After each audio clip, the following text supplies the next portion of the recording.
Welcome to the Aha Moments radio show for the inspiration, education, and celebration of enlightened living worldwide with your host, Mariana Cooper, founder of Aha Moments International and AhaMomentsWorld.com. Tune in for the next hour and learn to trust your aha moments to lead the way to live a passionate and purposeful life. And now here's your host, Mari.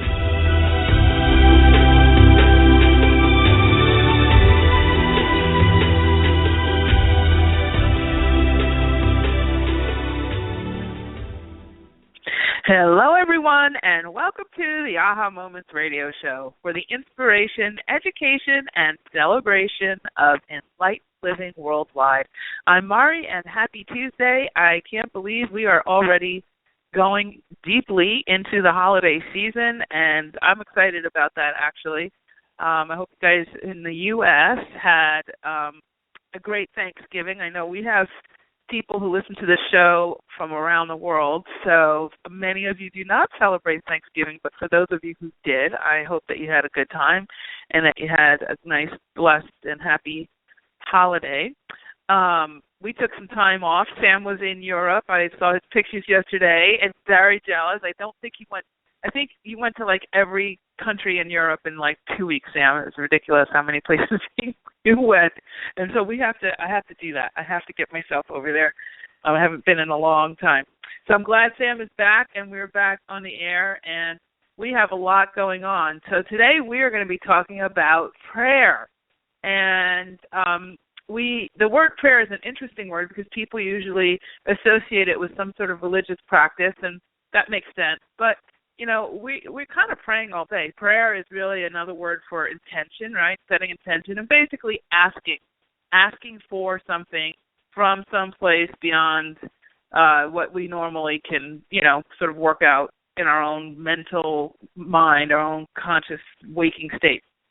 And so today I wanted to get some organization around this topic because I think that people are going in all kinds of directions. Everybody. In my book, The Aha Factor, I talk about, there's like 300 different ways to pray. There's all kinds of prayer, all sorts of religions, and we're all pretty much going to ask for something. But, what about answered prayer? Is there a system? If there was like so many ways to ask that were created, wouldn't it make sense that we have an equally robust way of getting the answers? Is there a system for getting the answers?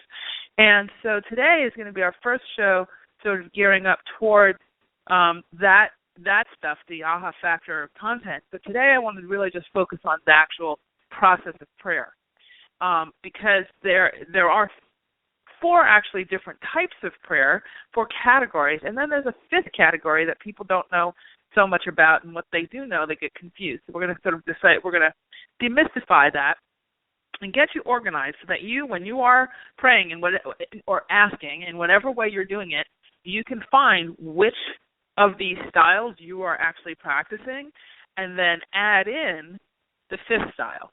Because this fifth style that I'm going to be talking about in a little bit is going to change everything. I know it's changed everything for me. And it's super, super powerful, and it's much more efficient, very, very quick, based on a few things. I'm going to, just put a little disclaimer, based on a few things, and we're going to get into that today. So before we do that, I want to let you know I'm going to be taking your questions a little bit later in the show. So if you would like to ask a question today, you can call in at 347-215-9485. That's 347-215-9485. And I just want to say, I know that when we're off the air, we have a board where we can see all the numbers of everybody who's listening and, how you guys are calling in and all that kind of stuff. And I cannot believe how many of you actually come and listen even when we're not on the air.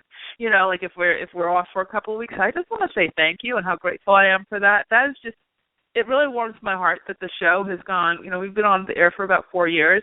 And we've had hundreds of thousands of listens and on downloads and things, and it's really, really exciting to me to see that even if Sam and I are not online that week, the numbers are still like we were there anyway, and that's really, really exciting. So thank you so much for that. I really appreciate all of you, and I'm grateful. And thank you for your emails. I've been getting a lot of emails lately about the new website and about the show and people listening to, multiple podcasts at a time. So I'm excited about that. Thank you so much. And also in January, you're going to be able to listen to the show right on our website at theahaway.com. So it's TheAHAWay.com. And Sam and I are actually going to be starting an internet TV show. So we're going to be probably launching that sometime this month in December. We're going to do kind of like a little test show, just so we can figure out the technology, and I'll figure out, how to keep my cats out of the room when I'm shooting and all that kind of stuff. But you're going to be able to watch that on our site as well. And I have a YouTube channel that's going to be coming up, and all kinds of new programs and whatnot. And so I'm excited about that. So the way that you'll get to know about all of those new things coming up is to make sure that you are on, that you've signed up on our website for notifications and for my top 100 book list. So you can do that at theahaway.com. It's the first strip of content there on the site, and make sure you're on that list, and then you'll hear all of the announcements. You'll get emails about what's coming up and what's going on. One other thing I will say is that over the weekend we did a sale on readings. Now I know I've been threatening for all season long that the prices are going to be right sized, and I'm moving on up here. So January 15th, those prices are going up to regular, to my new rates. And if you would like to, I ended the sale yesterday, but it hit me that since we're on the show and we were off the air for 2 weeks, so a lot of you are listening to the show and you may not have gotten those emails. So we're going to extend it one more day. So tonight, and if you'd like to get one of the readings at the 2015 rate, and that was actually 15% off, it's like $119 for a reading, compared to like $247 where they're going up to. You might want to jump on the website at theahaway.com and click on the readings tab. And if you click on the register now button on there, you'll see it'll reflect the sale price.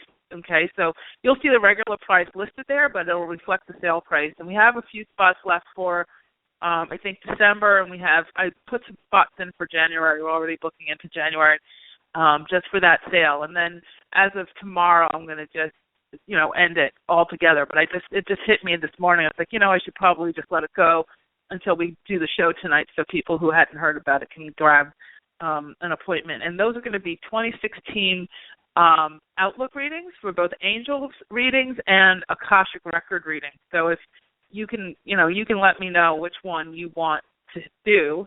The price will be the same for both of them. All right.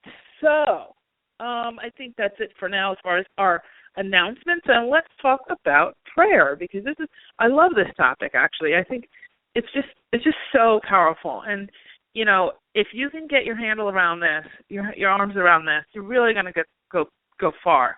I was talking to one of my clients the other day, when I was doing my private mentorship sessions, and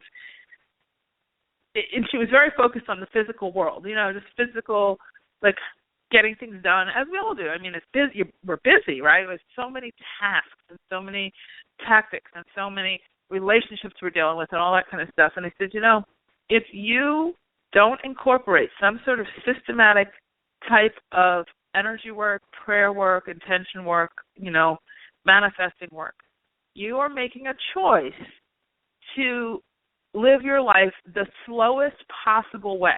So we have this huge energetic grid that is, infinite. We're all a part of it. Everything you want is on it. There's no such thing as time, so there's no timing. It's all parallel. Everything's running concurrently. That's a whole other show.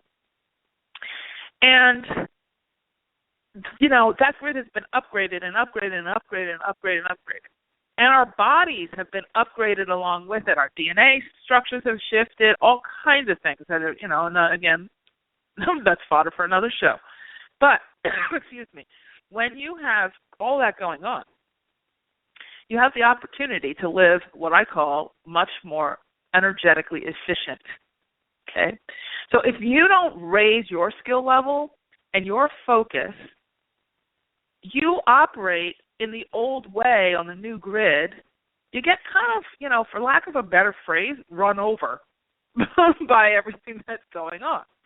So it's so important to be a continuous learner, to be to continuously upgrade your energy, okay, to upgrade your skills, to upgrade your focus, to stay in alignment with the grid as it upgrades, because it's going one way or the other.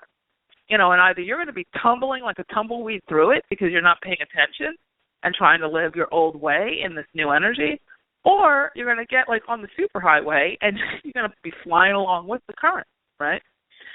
So, if you choose to ignore all this stuff and just try to strong arm your world with your mental mind and trying to figure things out through logic and, kind of throwing yourself under the bus and giving up on yourself and, haphazardly saying a little prayer here and a little prayer there or, begging for favor or whatever, you're living really, really efficient, like the covered wagon and the donkey or the oxen, not even the horses, okay, the covered wagon and the oxen compared to like the Lamborghini on the Autobahn, or even more so now, even more so faster than the Lamborghini. I don't know, I'm dating myself, but if you've ever seen the cartoon The Jetsons where they were like flying around in flying machines, like that, okay, that's where we're at with the energy. And so this work that we talk about tonight, and as you'll see, we're going to kind of start shifting our show a little differently. We're going to start talking more thematically, right? So we're going to take a topic and talk about it, a little bit more in depth for a few weeks instead of just one thing here and one thing there. If you are approaching your spiritual studies, okay, or your consciousness studies or consciousness education, tab here and a little tab there, and just, treating it like you would Sunday go to meeting, okay, go to church for an hour on Sunday, and that's supposed to cover me for the entire week, and there's no maintenance at all whatsoever in between, you're back with the oxen and the covered wagon. I can guarantee you're not getting the results that you're looking for because you're not being consistent. It's like diet and exercise, okay? So there's an energetic approach to all of this that's really, really, really important. And that's what we're talking about today. All right. So all of that being said, let's talk about the 4 types of prayer. So whether you were, I was raised Catholic, and I went to all Catholic schools until I was 17, and so there was a lot of, influence on prayer and not just influence, but emphasis on prayer and emphasis on ritual and emphasis on obedience and emphasis on hierarchy of who's in charge and emphasis on who could get to God, who couldn't, and why you could and why you couldn't, and all these different things. And so, I was a rebellious little kid. And I would start laughing in church because sometimes the priest would say things and it would absolutely just in my gut not make any sense whatsoever. And I would start to laugh, and I got kicked out of a few assemblies. I'm probably saying too much here, but I got kicked out because I would have these laugh attacks, and my friends would get all excited, and they said, "Mari's laughing," and then probably pretty much shut the mass down. So I would be escorted out. But in any event, there's something about going to the dwelling of a church because everybody goes in there with the intention of getting some answers, right? Think about it. And when you put all of that energy, that concentrated energy for, decades, you can go in there without the mass, which is sometimes what I do, and just sit and just be in the energy and amplify yourself. Now, your church might be the beach. Your church might be the mountains. Your church might be your dining room or your car. Many a prayer said in a car, and just being in that space and being in that that expanded energy amplifies. It amplifies your intention. Okay? Now, that's,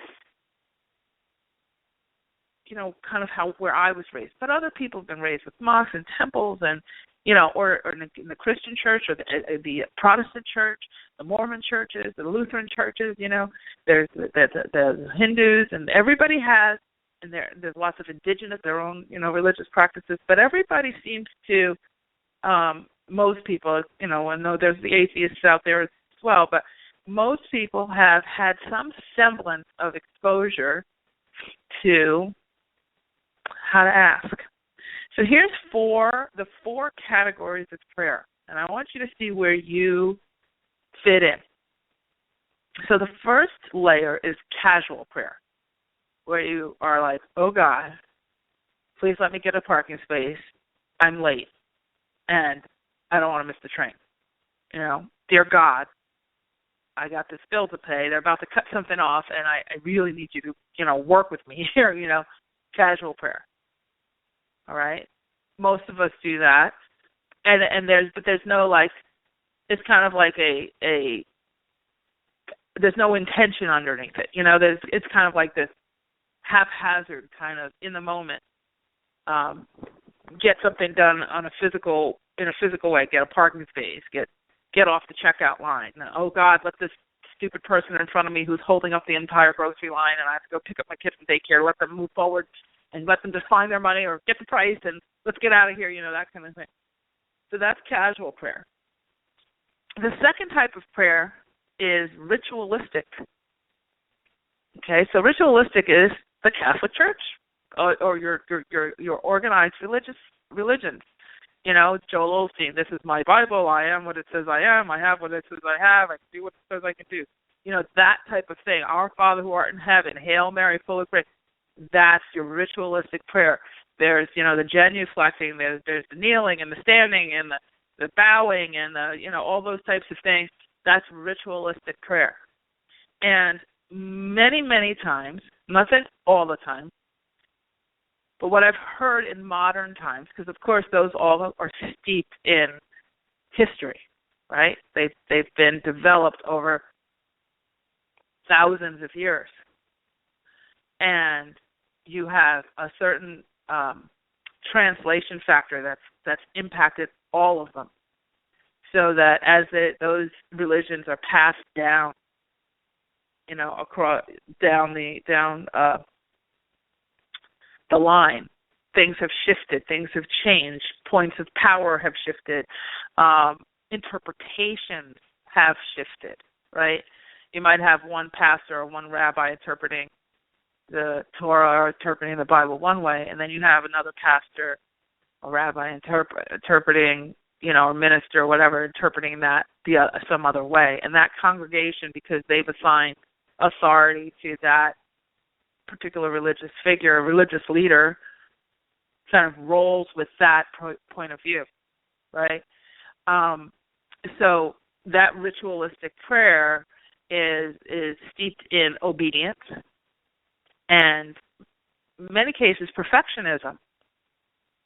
So you also then, when you have that, you have a very high right-wrong factor. There's a very high level of righteousness and there's a very high level of judgment. And so when you have that there, it's oftentimes, I'm not saying always, because, you go into a Pentecostal church and I don't care what kind of ritual those people are having, they are falling out, they're feeling something, and if you have a very charismatic leader, and there are certainly wonderful charismatic leaders of ritualistic, prayer out there. I happen to love Joel Osteen. He hits the spot, in certain circumstances. He's right nail on the head. He really does. He's a cheerleader. He's positive. I think he's one of the best when it comes to the ritualized, prayer. I've been with certain priests who, you walk out of there and you're shaking like, I'm doomed. There's going to be a light bulb that's going to hit me right now between the eyes, and I'm done. I'm fried, And so you have those two, right? But the ritualistic prayer is something that many of us are very, very familiar with. And what I've seen over my years in this business is many walk away from because of the judgment, because of the feeling like there's a disconnect. And why is there a disconnect? Because not only do we see God as outside of ourselves, but we also, so there's that separation, but we also see there's a middleman or two or three or four, bishops and priests and monks and whatever else you got, and popes and all that stuff in between you and this God. And then you're also told how, I am not worthy, but only say the word and I shall be healed kind of thing. So you're already, you're literally together with a whole group full of intention saying, I'm not worthy of any of this because I'm, sinned in whatever. So for you to actually receive answers about modern day issues, like the pain you're feeling over a relationship, the guy doesn't text you or he disappears or whatever, and you're like, what do I do with that? Or you have money issues, or you're trying to figure out how to get through your midterms or your final exams, or you're worried about your, baby or whatever. Most people feel like when you're doing ritualistic prayer, you have to do it for the big stuff, cancer, house burning down, war, world peace, all that kind of stuff. But when it comes to me and my unworthy self and my lowly life and my basic day-to-day stuff, who am I to ask? I'll just figure it out on my own. So that just creates that divide. People have, especially because our lives now, maybe in the old days, back in history, life was a bit simpler, but a little bit more black and white. The dark ages, you do something wrong, off with your head. You do something right, okay, fine, here's the goal. Excuse me, when these things were developed, they fit a little bit better. But now in the world of constant bombardment, of the internet, of life in general, of smartphones, how much more, if you think about it, how much more are you exposed to on a daily basis? I'm on Facebook a lot. I happen to like it because I'm pretty social, but the amount of atrocity that I'm exposed to on a daily basis without even turning on the news, is astounding. Because, when I have 3 Facebook pages and we've got like thousands and thousands of people on these things. And so the feed that I see in my feed is way more than most of, people who are my friends or whatever. The amount of atrocity that I see on a daily basis, and if you're looking at that in the middle of the night, you wake up, you're checking your phone, you're checking your emails, or you look at that and you see, you're scrolling through. Remember, when you're scrolling through on any kind of social media, Instagram, Pinterest, any of these things, you are in a trance-like state. And so you're absorbing so much more than you know. Not just the electromagnetic rays and what do they call it, the brown glare and the who knows what. I'm talking about just content-wise, you're absorbing so much. So the point is that your need for that sense of connection to your higher self, to your God, the God of your understanding, is so much higher because you're exposed to so much more. When it was just newspapers, you might hear about the bombing in Tel Aviv or the tsunami in Sri Lanka or whatever, but you weren't getting the level, intensity of exposure. And then on top of that, you have all the animal activists, and you have all the, the slaughter videos, and then you got the people being beheaded in Iran, all these different places. And you're seeing all this boom, boom, boom, boom, boom, boom, boom, boom, boom. If you don't have some kind of structure for connection that you can rely on, life gets really stressful.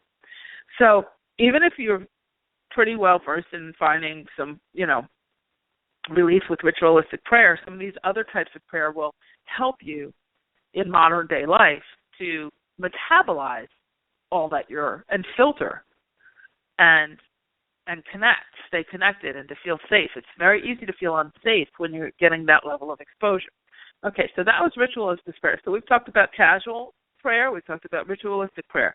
Now, let's talk about petitioning prayer. So petitioning prayer is, I think, we're evolved up out of the conversation I was just talking about, out of the ritualized prayer. Because when people were feeling like, okay, I'm saying these prayers and I'm just saying it and I have no feeling and no connection and there's no, how do I how do I get more control in my world? How do I stop this, like, bad luck, I'm putting that in air quotes, streak from happening? How do I stop that? How do I, like, it's like this happened and then this happened and then this happened. Like, how do I stop that? So we kind of reach into the spirituality realms, right? We reach into people like Reverend Michael Beckwith, or, the guys from The Secret, or Catherine Ponder, or Joseph Murphy, or any of these, the kind of like our new thought leaders.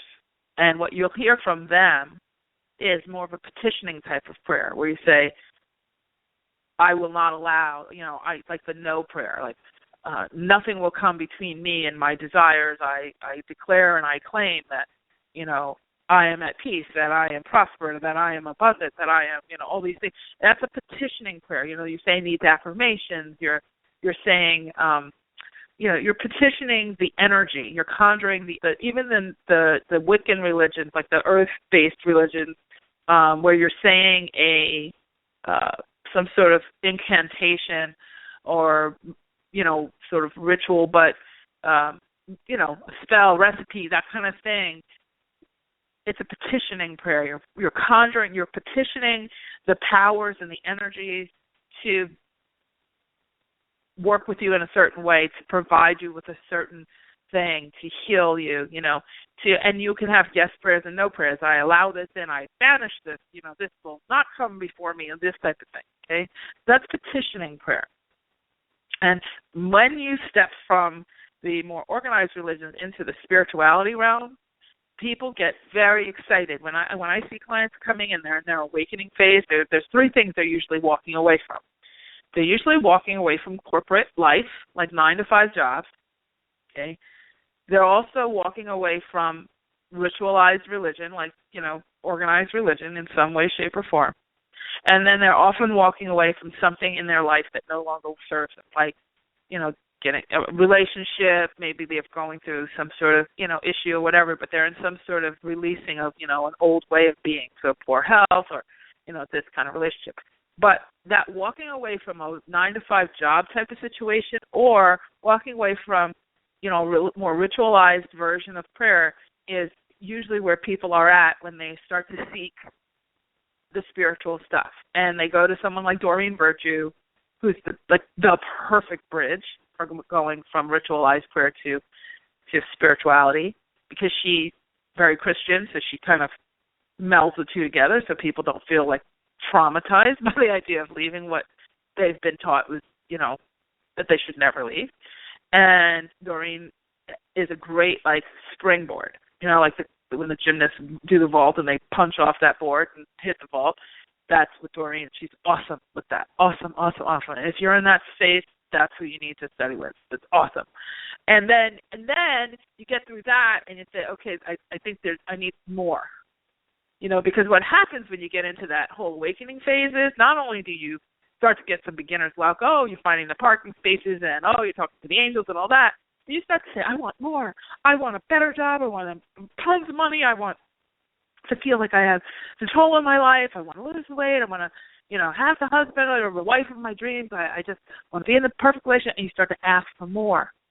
And then guess what happens? You're commanding that universal energy to give you more. But what happens is it has to break down all the things that were there before it. So usually after the beginner luck phase, all holy hell breaks loose in people's lives, because they don't realize they've been asking so much and they've been studying all this stuff and they reclaimed iron, this and that, and they're all excited and they're spinning and stirring the pot, and the universe was like, okay, we're really excited. We're going to get her on the Autobahn. We're going to speed her up. We're going to take her out of being the covered wagon. We're going to put her in the flying machine, and boom, and their life starts to go, and then they come to me for a reading and say, what's happening? Why is this happening to me? I thought if I just followed this, and this, that it would work for me.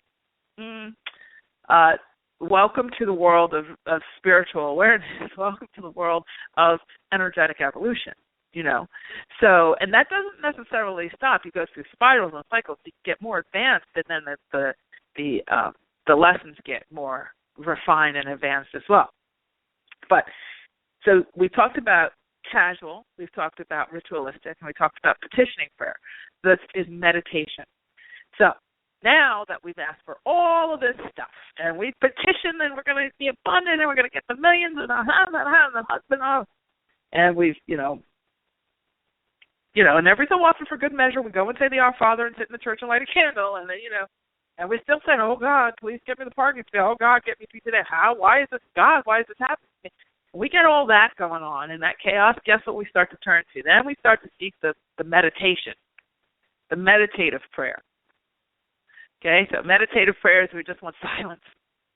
We're just going to sit. Like, I've just had it. I can't. I'm in a straitjacket. My life is a straitjacket. I'm just, trying to pull this, and it's, I try to move my left arm, and it flips me over, so I try to loosen my right arm, and it flips me over, and then I flip over in front of me and backwards and all that, right? So we just go, okay, that's it. Stillness. That's all I want is stillness. And we get into the meditative practices. So it might be yoga, it might be, guided meditations or whatever, but we go into what's the fourth type of prayer, which is meditation. Usually, some people really get it, and they sink into it, and it's like, oh, okay, I'm getting clarity, I'm getting this, I'm getting that. With our complicated lives, though, a lot of people really have a rough time with that. That sitting still and then not really knowing what to do with what you get and having to go through all, the clouds passing by as you're sort of sitting there and trying to receive and be and all those things. So, but that's the meditational type of prayer. Very, very powerful, as are all of these, if you're open to receive from them, right? If you're open to listen for the answers. And if you know how to interpret the answers coming your way, which is a whole other show. So, those are our four types: casual, ritualistic, petitioning, meditation. And now there's a fifth type of prayer. And this is actually the most efficient, the easiest, and, I'm not going to say easy. I'm going to say simplest. Okay? And is efficient. And it also takes the energetic grid that we have now, and it literally uses and leans into every bit of power that it has, so that we start to now finally we have this really advanced signal, like cell phone tower, super advanced, and we actually, when we use this fifth type of prayer, have the smartphone that goes along with it. We're not trying to use a rotary dial with fiber optics. Right? When we use this fifth type of prayer, this is the prayer that goes with where the energy is now the best. Okay? Not saying stop all your other stuff. But this one is built for the energetic grid that we're in.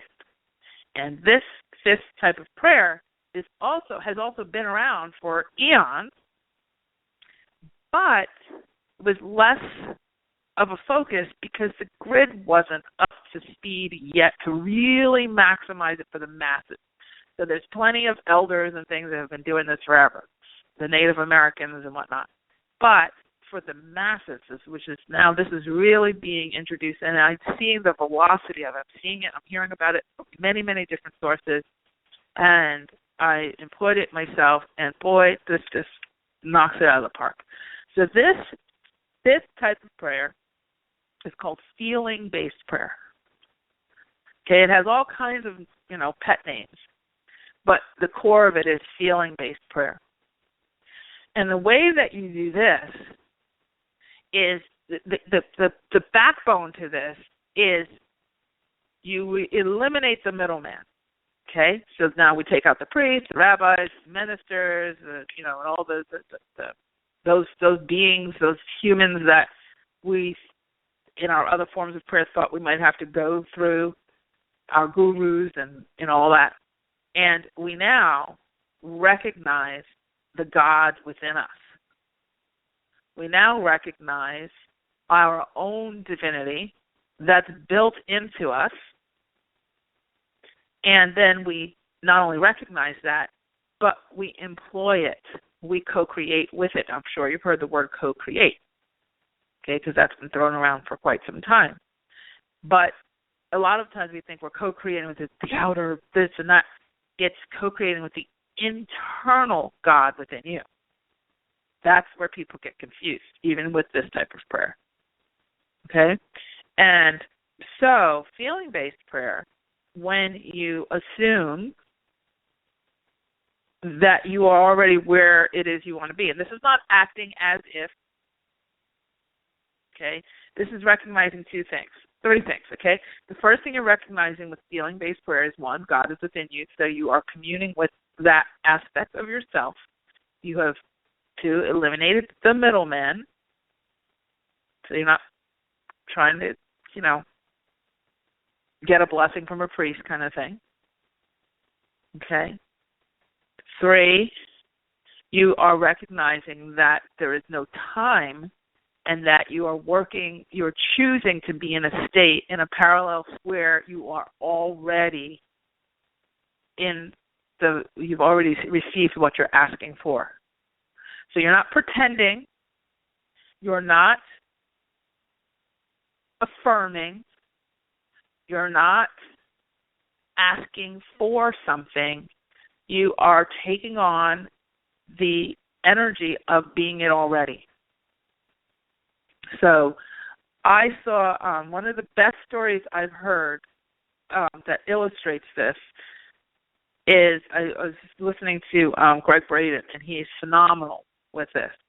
And he spoke to this Native American friend of his, and he said, there was a huge drought. I think it was in New Mexico, a huge drought. And this drought was just record-breaking.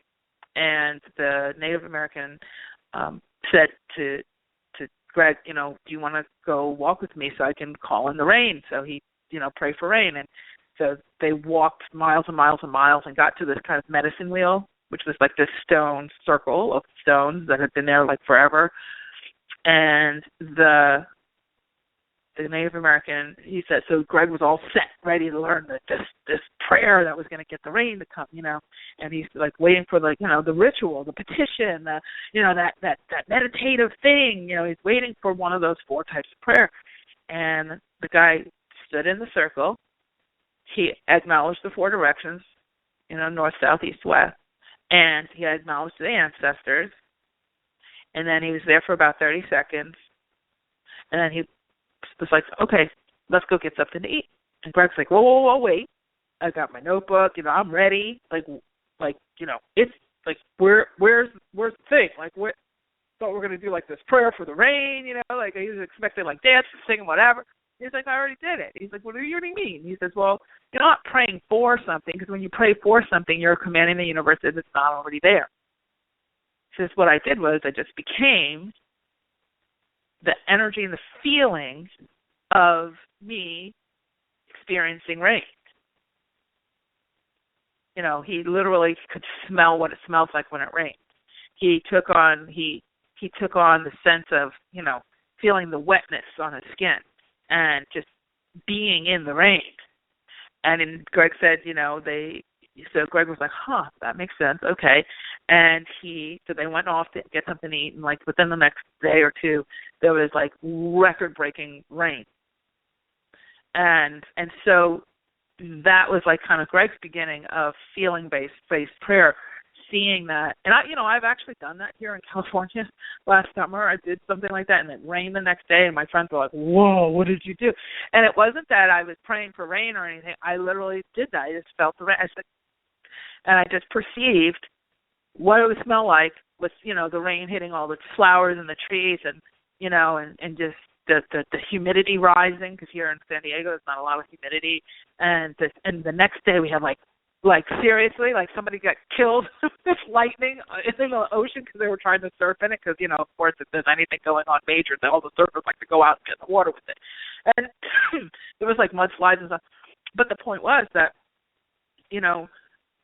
it was a feeling-based prayer, okay? So when you're doing this for yourself, it's not acting as if, like going for the test drive of the car, like they said in The Secret, and, driving, and touching it and learning every detail of it. It's, how do I feel now that I have it? How do I feel? I feel relieved that I don't have a car that's breaking down all the time. I feel proud. I've got other people telling me what a great, how great I look in the car, that type of thing. It's not, okay, this car will have this kind of leather and that kind of steering wheel, these kinds of tires, and I'm going to, and I'm going to go test drive it, and I'm just going to visualize it. That's not what this is. Okay? So this is feeling-based prayer. Very powerful. Like I said, very simple. Now, what makes it not particularly easy is your history with all the other 4 types. Okay? And impatience with receiving the outcome.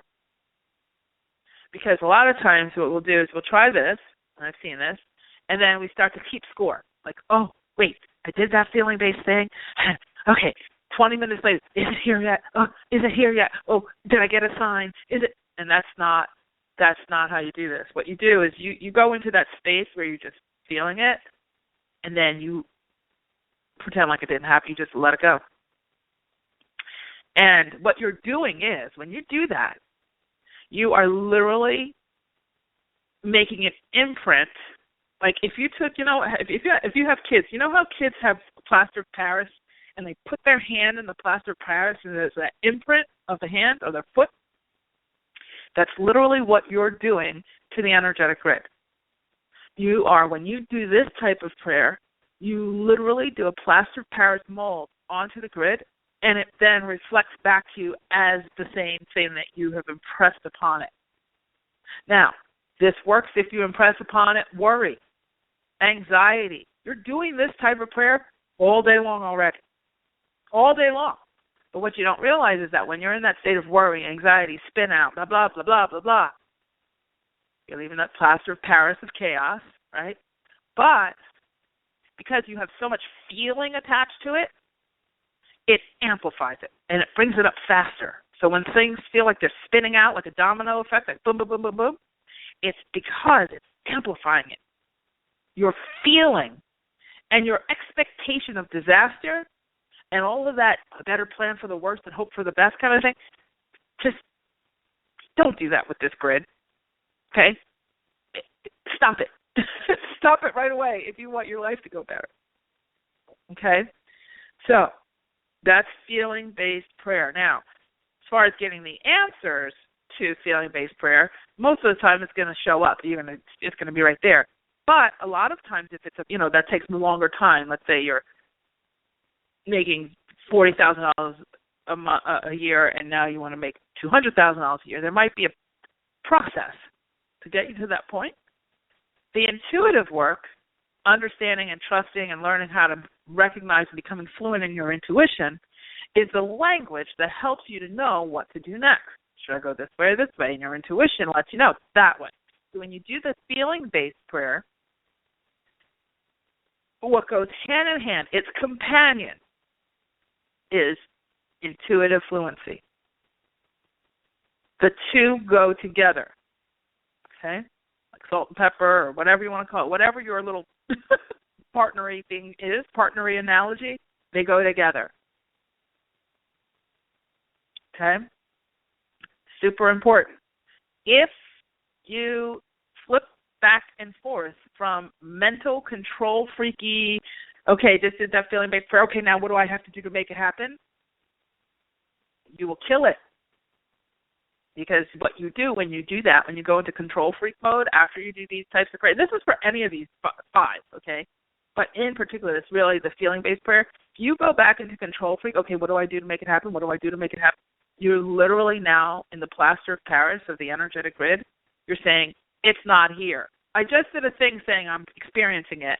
But when I go and try to make it, like, how am I going to make this happen? It's literally saying, going and revising that first imprint on the plaster of Paris of the energetic grid that you just took time to do.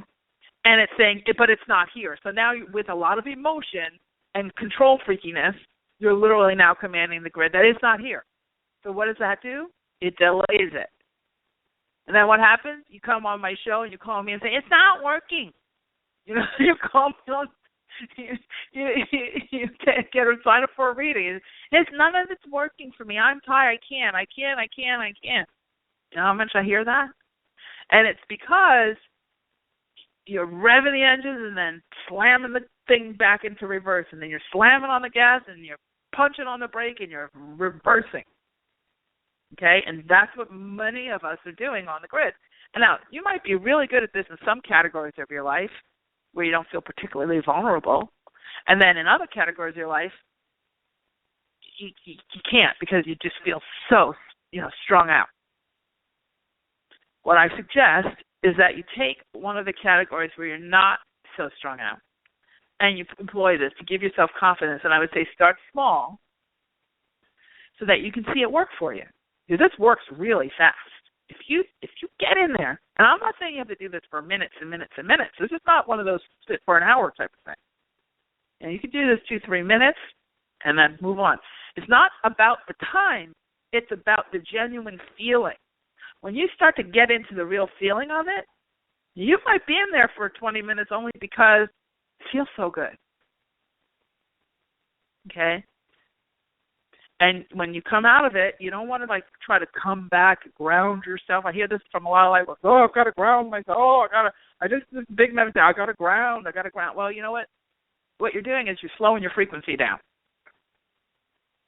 So you're losing the frequency that you were just in. It's not a matter of grounding out, okay? It's a matter of focusing in on where your present moment is when you come up out of that meditation, okay? And, yes, still touch the trees and go walk in the grass and all that kind of grounding stuff, but with the intention of grounding into the frequency that you've created. Why do you want to go backwards? All right, I just looked at the time. We've got a bunch of you who have questions. So we're going to switch gears. Where's my water? I have to get a little bit of water. I can't believe I could talk this long without taking a breath. This is what my family conversates about, but hopefully you got something out of it. All right, we're going to start some questions. Would love to have questions in connection with what we've been talking about, but of course, anything is possible here, so you can ask sort of whatever you want. The number to call in, if you haven't already, is 347-215-9485. Sam will put you in the queue, and we will try to get to as many of these as possible. If you've been waiting on the line, thank you for your patience, and please come back near the phone so that if we open the line, you are there and we don't miss you. All right, so first we have Suzanne in Long Island. Hi, Suzanne. Yes, hi. Thanks for taking my phone call. Oh, you're welcome. Yes, I do believe in prayer. I've been praying. And I'm putting a lot of resumes out, and I have a job interview on Friday. The job I have now is just on my body, and forget it. Wait, I'm losing you. I can't hear you. No, I said the job I have now is really just not good for me at all. So I'm trying to get something else. Okay. And what's the question? If you see me getting something, and if when? Okay, so it feels like you have a tremendous amount of energy swirling around that job that you hate, and you're not really plugging into the true power of where you're going. So use what we learned tonight. No, I am. I know where I go. This job, it's not that I hate, it's just bad for my body. I'm on a bus all day, and it's not good for my back and stuff. No, I'm not talking about that. I'm talking about the physical aspect of this. I'm talking about the energetic aspect of this. So, will you get another job? Oh, absolutely. Will it be? And I think it feels a little bit closer to February that something that you really like comes in. But what I suggest is that you use what we were talking about tonight because that can speed it up. If you're only focused on the physical aspects, that will keep it going pretty slow. So I hope that helped, and we're going to have to jump to the next person. All right, thanks. You're welcome. Have a good night. Okay, so next we have Donna in California. Hi, Donna. Hi. How are you? I'm good. How are you? Good, thank you. Yeah, my way of prayer is walking on the beach every day in the water for an hour, and then I meditate for 45 minutes. Yep. Yeah, and I get a real feeling. Yeah, it's wonderful. My question is, I'd like to know if you sense a relationship for me. I would like to get married. I would like to settle down. And so those are my hopes and what I'd like. I think if you are deliberate in your focus, it will come in pretty soon. What I'm getting is April, and it feels like, but I would, like I said, tonight's stuff that you're learning about the feeling-based prayer, you're talking about a minute compared to, the 2 hours or whatever you're doing in your current, you're doing the prayer type 4, the meditational type of prayer and the walking meditation type of prayer. Uh-huh. I would add in this feeling based because it'll bring it in faster. Because what you're doing is you're saying, I want this, as if it's not there yet. And it may not feel like it's there physically, but energetically it is there. You wouldn't be asking for it if it wasn't. So if you listen to this again, give this a try because that can bring it in faster. But, yeah, it does feel like you have somebody who's conjuring up close by, and that's why you're starting to feel really antsy about it. So I hope that's helped, and we're going to jump to the next person. But have a great day and enjoy your beach walk. Thank you. Okay, take care. Okay, moving on. We now have Kate in Canada. Hi, Kate. Oh, that's really interesting. I'm in Florida. Oh, well, that's interesting. Maybe Sam wrote it wrong. Maybe there's a parallel experience taking place in Canada. He's still jet lagged from Europe. All right, that's so fun. Tell me, what's your question, Kate? Well, I said to Jeff that I wanted to ask about clarity, and much of what you've said, everything that you've said, has been immensely helpful, so I thank you for that. Oh, you're so welcome. I'm glad. I am traveling in the next couple of weeks with my 20-year-old daughter, and we're going to be visiting with my birth family, my biological family. Okay. And that's always been an interesting experience in my life. So anything you can offer in terms of anything more I can do to make that visit to everyone's highest and best good? This is where the feeling-based prayer really comes in. So what you want to do with that is literally just get into, your quiet space and just project yourself there and feeling whatever it's going to feel like, where you feel, content and connected and congenial and loving. And you want to just feel that as it would be if it was in the perfect situation for you. That is basically what you're doing, is not just imagining it. It might feel like you're imagining it, but what you're doing is you're shifting into the parallel energy of it when it, because everything's happening simultaneously. So that meeting is already taking place. So what you're doing is just switching over into the positive aspect of that and connecting with that frequency. So once you get there, you'll see that you won't have to work hard for that to pass, because you've already matched the frequency of it, if that makes sense. I mean, that's kind of as simple as I can make it in a 1-minute conversation on a radio show. But it's very, very powerful. So I would listen to this podcast again, and I would really employ it. And like I said, it doesn't have to be, 40-minute walks on the beach. It can be, a minute, 2 minutes. But it's not so much envisioning as much as it is how will it feel. It's kind of like an emotional imprinting process. Okay. All right? I think it's going to go very well for you, actually. It feels very good. So I'm going to have to jump off to the next person because we're running out of time. But I hope that helps. Thank you so much. Thank you. Thanks for calling in. Okay, next we have, let me see her.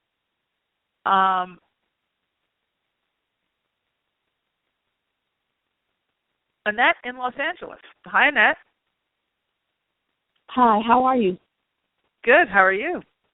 I'm fine. I'm terrific, guy. I'm just calling for the first-time listener, and I'm looking forward to putting some of your ideals in practice, because I probably have been in all four of them, as my practices of prayer and stuff. And so I've been in it seems like a transition period. Yes. And so right now I'm kind of all over the place, but yet I see everything real positive and everything, and sort of try to feel having the experience, like you said, in my work, in my and in my love life. It's just been a little crazy. So I just kind of am trying to figure out the best way to go right now. Okay, so what's the question? I'm trying to figure out what can I do to best push myself forward to the next level in my career. Okay. So when you ask that question that way, which is good you did, just because it's a great illustration for everyone listening, because I'm sure everybody, you're not the only one with that kind of question. What you're doing is saying, I'm not there yet. So remember we were talking about the plaster of Paris. You're imprinting the energy with, I'm not there yet, I'm not there yet, I'm not there yet, I'm not there yet. And so this is really paradigm shifting, because now with this type of, process, you are going to step into it now before you physically are experiencing it. And you're going to change the frequency, and then the physicality comes up and meets it. Okay? So I think that I think one of the other things is that you're one of those people that needs to pick a lane, because you kind of run through these different prayer processes depending on what level of panic you're in. So it's oh God, I hope this works. Oh wait, okay, let me do a real prayer so that I make sure that all the people that tell me I'm supposed to do real prayers are covered. Okay, now, but that's not going fast enough, so let me go over, I don't even know what I just said, because I said this prayer and I don't even know what it said because I don't feel connected. No, okay, then I'm going to do this affirmation because those people over there said that. Okay, wait, I'm so confused, let me just shut up. You're never, ever really connecting to what it is you really want, because you're so busy trying to get what you really want. You stay in the process of the getting, instead of stepping into, I am already there, which is the key to receiving. Okay? So that's, your focus is going to be what gets you to the next level. Because there's many parallel aspects of you that are already at the next level. You wouldn't be calling and asking for it if you weren't there already. What your energy is, the God within you is already there. And he's saying, okay, I need you to step up. I need you to come over here. And you're saying, okay, for you, that registers as, I really need to be different in my career. I really need that new career. I really want. That inspiration, that desire is coming from desire. Desire is D-E, and then you put a hyphen, sire. It's of the God, of the Father. It's of God, desire. It's implanted from the God within you. So that means that when you get that desire, it's already available to you. So what you need to do first is take on the energetic frequency of that by doing this feeling-based prayer. How does it feel in that new career? Okay? Do you feel happy? Do you feel relieved? Do you feel inspired? Do you feel expanded? Do you feel, wealthy because you're making so much more money? Do you feel fulfilled? Do you feel nourished? Yes. What does it feel like to be nourished? How does it feel when you eat a high-protein meal and your blood sugar stays even for 5 hours? You know what I mean? Right. As opposed to eating junk food and your blood sugar's going up and down and up and down, okay? You want to take on the feeling of what that great career is, that right livelihood is. And what you're doing is then you're literally accelerating the energy to bring that to you. From a, psychic perspective, are you going to, move forward in your career? Absolutely. You're there. You're on your way. Get organized with how you're running the energy, because that's the only thing that's holding you back. Oh, boy. Okay. All right? All right. So I hope that helps. That. I'm going to have to jump, but I appreciate you calling in, and definitely call back and let us know how you do. Okay. Thank you so much. You're Have so a wonderful welcome. day, and happy holidays. You too. Happy holidays to you as well. Thank you. Bye.